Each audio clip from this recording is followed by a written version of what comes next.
Welcome to the Bridging the Divide podcast. Each week, we'll explore the key factors that have contributed to today's economic divide, hear from experts and changemakers, and offer practical insights for aspiring entrepreneurs who are ready to break down barriers and inspire others. Join me as we navigate the challenges and opportunities for closing the economic gap, one conversation at a time. Welcome to Bridging the Divide. I'm your host, Rolando Bonilla. Thank you all for your continued support and for your questions. I'm actually pretty astounded at the level of questions that keep coming in. So, I'm not gonna lie to you. As I do each podcast, I do wonder if folks are listening, and there's no greater feeling to know that people are listening and actually interacting with us by sending questions that are top of mind for them on their journey to develop a small business. This week's question is a great question because it's one of those soft skills that's often overlooked. We get really caught up with PowerPoints and business plans and budgets, sales pipelines, all important. Undoubtedly, without them, you do not have a business. You do not have a pathway to growth. But there's an often overlooked one that I myself have not really thought about until recently, and as recent as last week when I received this question from a viewer. And the question is, Rolando, even with all of this technical advice, I have a problem with my confidence. I often stay in my head and don't have the confidence to just go for it because I do feel a little overwhelmed. That's a deep question, actually, and it's one that I myself have encountered with plenty of aspiring entrepreneurs out there. How do you deal with confidence? What what is the secret to confidence? And obviously, the only person I can talk about is myself. I have always said that confidence is one of these things that over time you earn, and you earn it through mistakes. You earn it through just going for it. You earn it by making adjustments and treating negative moments, even positive moments, as data points that require interpretation, and that interpretation then gets incorporated into your day-to-day movements. Give you a great example. This podcast. This podcast has been a thought of mine for quite some time, given the volume of folks I interact with that reach out to be seeking business advice. I kept saying to myself that I was going to do it. But even I fell into the trap of, but I need certain elements to be in place. I want things to be a particular way. And finally, I had to sit myself down and say, hey, man, you have to do what's always worked for you. And what's always worked for you has been to just jump in. You've done your analysis. You know where you want to go. Now, the only way to actually turn this into something is to actually jump into the fight and then learn from that fight to make the assessments you need to make this program better. An example of that is the fact that, I don't know if you've been listening, you'll notice that last couple of weeks I've been answering questions. Wasn't something I had scripted, wasn't something that I was thinking about, but given the volume of interactions that I'm getting, the interest that I'm getting, the legitimate questions that I'm getting very quickly, at least for now, it's abundantly clear that I have to engage with those questions, and now my format is changing subtly to really come through and answer those questions. But confidence is that, right? You have to have the confidence of accepting that you're going to make mistakes, accepting that you're going to, I don't want to call it fail, but that you're not going to get it right the first couple of times, that you're going to get rejected. And that when you do get rejected, newsflash for you, it's not the end of the world. Look, I've lost elections in a very public way. I'll never forget an election as recently as 2022, where I had a massive party. There was the belief and perception, given the fact that I had broken at that time every campaign fundraising goal in San Jose, that I was going to be the overwhelming winner. And when 8:05 p.m. hit on election night, wasn't the winner. I started out the night in last place. As hard as that is to say, that's where I was.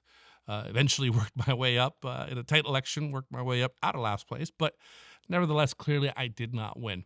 Now I'm going to paint a picture for you. I've got countless people. I'm talking about at least about 100 people in this restaurant where they're celebrating. It was festive.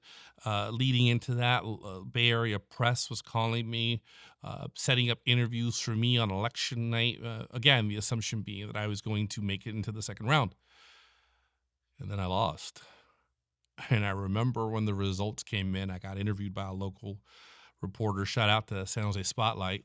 I get a reporter asking me what I thought of the early results. Now, look, I've been in politics for going on 28, 29 years here. I knew exactly what the results meant at 8 o'clock at night, that I lost, that there was absolutely no mathematical way for me to overcome that. And yet my response at the time to the press, part of it because I was shell-shocked, the other part because I was hopeful, but deep down inside knowing it was impossible, my response was something to the extent of, the ballots are still yet to be fully counted, and, I'm feeling good about where I'm at. I'm in last place. What is there to feel good about, right? But I say all this, and life goes on. And to add insult to injury, I remember getting a call from a TV station saying, "Hey, do you have the phone numbers of the folks that came in first and second?" No, I did not have the phone numbers of the folks that came in first and second, but think about that. I'm over there in front of 100 people. I also have to give a speech now, on the assumption that I was going to win, and now I have to give a speech about, we're not going to make it. Pretty big, pretty public. No, you can't really hide from that, right? But guess what? The next day is a new day. New challenges, new opportunities, new ways to get better. I did not allow for that very public rejection. That's what election loss is. I did not allow for that very public election loss, that rejection, to in any way define who I am. If anything, I've learned so much from it. I actually think I'm better at what I do because of that experience. I've got more resilience. I've got a deeper understanding of things. I know what it's like to be on the front line because I've been on the front line. And so that's just it. Rejection, the idea of failure, you have to just go for it, right? You just have to go for it. It's the equivalent of real estate. I can't tell you how many times I have people tell me, whatever your theories are on real estate, at the end of the day, at least in the Bay Area, here's how it's been. It keeps going up, right? Now, I'm not saying that's normal. I'm not saying that's not. It's just what it's been. And so I still have people that last 10 years have been telling me they're waiting for the perfect market conditions. And the problem, though, is that in that decade, those market conditions have only led to the continued increase in the price of that real estate. Now think about that. And now these same folks who are clearly seeing the same patterns I'm seeing, out of fear of making the wrong choice, continue seeing the value of that real estate go up and up and up and up and up. And at some point, right, if you don't jump in, it's going to continue to go up and you're going to get left behind. Now, again, I understand there are different market factors in terms of why, people don't get into real estate. Some do, some don't. But the point I'm trying to make with that story is that the world keeps going. It leaves you behind if you don't make a decision, if you don't just go for it, if you don't just really take the time to invest in yourself enough to do the analysis and accept that even when it's perfect, it can still go wrong, but that's the risk you're willing to take because the results, if it goes right, are so great to you that you're not going to allow for yourself to get left behind in this perpetual land of thinking and theory and having internal conversations with you and, reading every inspirational quote and look, that's all great. But at some point, you got to get on the field. And at some point, you got to score, right? And so whether you score on the first try, that's TBD, right? That comes down to you. That comes down to the circumstances. But the more you do that, the more comfortable you are, right? The more you do that, the more you accept the fact that you are not going to lose because you're going to keep moving forward. And I'm not the first and I'm not the last to say this, right? But this has been the secret to my success. I remember, the first times that I started in business, and I'll be upfront with you, out of necessity, right? There weren't a lot of opportunities at times for me, and for different reasons, but I knew that I had no choice but to move forward. So one of the other secrets for me has been I have worked on this. You hear Arnold Schwarzenegger talk about this all the time. There is no plan B, and I agree with that. For me, the secret has always been there is no plan B. Plan A or nothing. Even in that election, up until that point, everything I did, every moment of my breath, every meal that I had, every interaction that I had was geared towards the notion that I must get that outcome no matter what. Now, in life, we win, we lose. Yes, it is possible for you to hate losing as I hate it. Um, but that doesn't change the fact that life is win or lose. And so every one of these moments where I've been beat up, and it may have felt like the end of the world, again, I'm still here. I'm still here.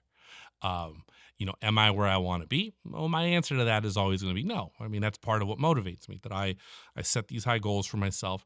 I push, I push, I push, I push. And ultimately, I try to get myself to a place where I'm better off today than I was yesterday. And I don't just mean professionally, I mean as a person as well. That's the mindset I've had to have.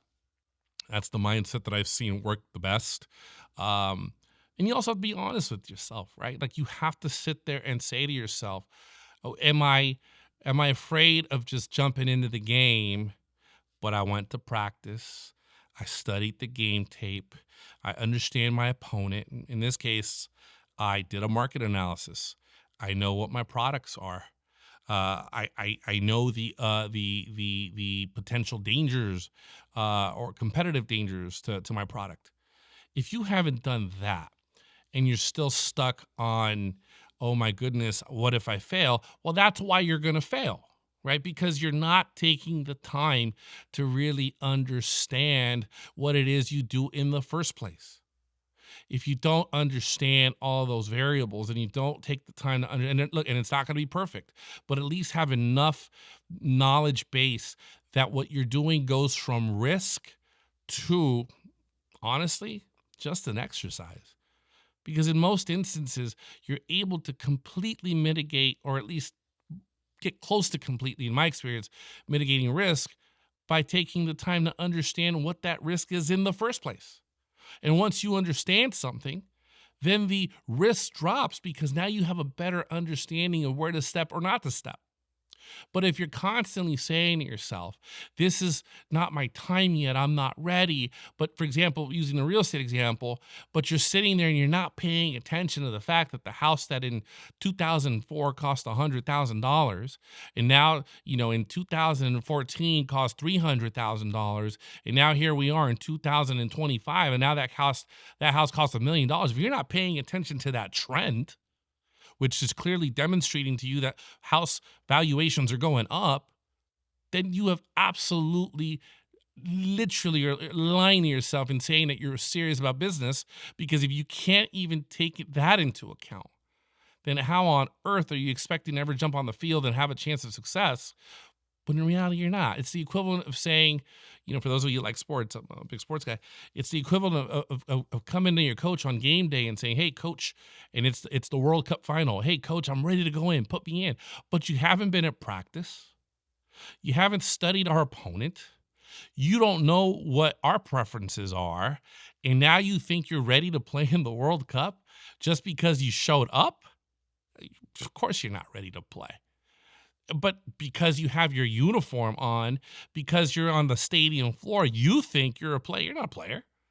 You're in the words of the great American poet, 50 Cent, you're a studio wankster, right? You are pretending to be in business. You are pretending to actually take those steps, but you're not, because you're not doing your due diligence, which you have a fiduciary duty to yourself to do.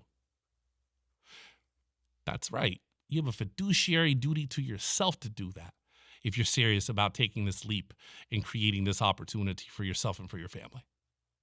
That's it, right? That's it. So for me, my confidence comes from this. I will always prepare. I will always do the due diligence. I read incessantly, right, on the subject matters that are important to me, and even on the subject matters that I don't. Every morning I read the Financial Times. I read the Wall Street Journal. I read Bloomberg. I read the San Francisco Chronicle. I read the LA Times. I'm sorry, the LA Times. Uh, I take that in, not just because I want to say I'm doing. Now, of course, I'm not reading from cover to cover. I'm in the business section. I'm in the local political section. But the reality is you cannot prepare. You cannot say you're preparing if you're not bringing information in. So I prepare. I prepare incessantly. The other one is, and this is something I'm not the first to say, and I won't be the last, but I do bet on myself. I do know that from a work ethic standpoint, I'm obsessive, and not because I'm buying into this hustle culture, stuff. That could be a little overinflated, but I'm obsessed with this because this is what I love to do. Like I am legitimately doing what I love to do. I love every step of it. I love it so much so that I'm even doing this for no other reason than I enjoy sharing what I've learned along the way. I love what I do. Therefore, I do work 7 days a week. Now, obviously, it's different, right? Some more than others. Some of those days it's a phone call. Some of those days it's a lot of phone calls, a lot of meetings. Some of it I'm on a plane. I'm driving to different cities. But to me, it's something that I'm willing to do. And I may have said this a couple of of episodes earlier. Your social calendar, at least in the beginning, needs to be really small compared to your business calendar. And if you're looking to find opportunities that will grow your business, they're not going to come from you having a heavy social calendar, but not having a heavy business calendar. This reminds me of an incident one time where a situation, better word, where someone was celebrating the beginning of their business, and it was an industrial type of business that required, at least from my vantage point, required presence, ownership presence, in order to not only develop those products but actually sell them. And I remember finding out that the half the ownership team was constantly traveling, not for business, for pleasure. Again, nothing wrong with that. But you're starting a business. I knew the moment I heard that, I knew that business was going to be dead within 6 months. And I was close. It was dead within 4, because it's just not sustainable, particularly in the beginning, that initial lift for you to be able to build your business without having a presence there. So again, you have to be willing to put in that work. The more you put in that work, the more repetition you see, the more patterns you're able to identify, the more you're able to see what works for your company, what doesn't, better understand your product, better understand your customers. That's where confidence comes from. I think Kobe Bryant may have said this one time. The more you practice, uh, the more comfortable you are, because you've already done that scenario thousands of times. So if you're out there nervous, yes, you're always going to have a level of nervousness because we're human, but that should be the extent of it. Because what you don't want is a situation where your product and your business are also part of that anxiety because you don't understand them. You don't understand who you're selling to. You don't understand who needs your product. You don't understand how much it costs to generate clients. You don't understand, if you need to do this in a language other than English, for example. If you don't understand those things, of course you're not going to be confident. But if you don't understand those things, that's on you for not taking the time to do that homework, to really have that playbook going, and to recognize that everything you write in that playbook better be in pencil, because as you grow, you're going to have to make adjustments to that playbook. What worked for you day one isn't going to work for you day 474. Right. So you have to constantly learn, constantly look for feedback, constantly look to identify yourself, and in terms of who are the people around you that can help you gain that knowledge base. What are the sources of information you can access? What are the books you're reading? What are the magazines you're reading? What are the business magazine newspapers you're reading? That to me is also a big reason why a lot of folks tend to walk into this space without confidence. I cannot tell you how many times I get these conversations where I do come up with issues like this, and when I actually ask basic questions like, "Do you understand your, what's your annual, number, revenue number look like? What does that number look against expenses?" And I get a lot of blank looks. I mean, that's basic. That's like asking me for my social security number. Like, I got to know that, right? Or when I ask folks, hey, what is your your top level market, and their response is, oh, everyone. Okay. All right. Well, I mean, even Nike has identified that they're talking to athletes, right? Yes, we all wear shoes, but they have a particular segment of the demographic that they want to appeal to, so that we can feel connected to that demographic, right? So again, confidence to me is really another way of saying, if you say I don't have confidence, what you're also saying to me is you're not doing your homework. And I know it sounds brutally harsh, but you're not doing your homework, because if you did your homework, I can promise you this: if you do your homework, and you have answers to those questions, and you put in that time to really understand that, you will not even have the ability to sleep, because you're so excited, because you've now unlocked the code. You've now unlocked the code of what it takes to really get your business going. And this applies for, whether you're selling shoes, whether you're selling whatever it is, right? If you understand who makes sense to you, who connects with what you do, then you have completely put your company on a path for success. Whereas if you don't do any of that, you are literally shooting in the dark and hoping something lands. And then when it lands, you'll think it's because you're good. No, it's not. It's because you got lucky, or you were that one person that built that one product that, is changing the world overnight. But that doesn't happen like that either. Right. There's a process of understanding these questions before something goes to market that gives them the ability to succeed. So I would say, in a nutshell, where do I get my confidence from? As I said, preparation. Simple as that. Ongoing preparation, the acceptance that I am a lifelong learner, not only in terms of my companies, but also in terms of my desire to add to my intellectual base, right? And the other one is this combination of I will always bet on myself, because I will outwork you, right? That sounds cliche. That's something that we all hear. It's definitely something I abide by. And for me, that's always been the secret sauce. I will work as hard as it takes. And when you marry those two, you do have a supreme confidence in knowing that you're ready to play, because you've done all the preparation that you need, so that when you do go to your coach, during the World Cup final, your coach actually isn't waiting for you to come to him or her. Coach is looking at you saying, I'm ready for you to start, because the preparation is obvious. And as a result of all that preparation, your confidence will naturally grow. And now at that point, you are ready to play. Now, that doesn't change the fact that you still may not get the outcome you want.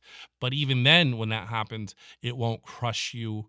It won't stop you. It'll actually put you on a path where you're going to want to solve that problem, because you already know you've cracked the code. Now it's a matter of tenacity and consistency. So thank you so much for that question.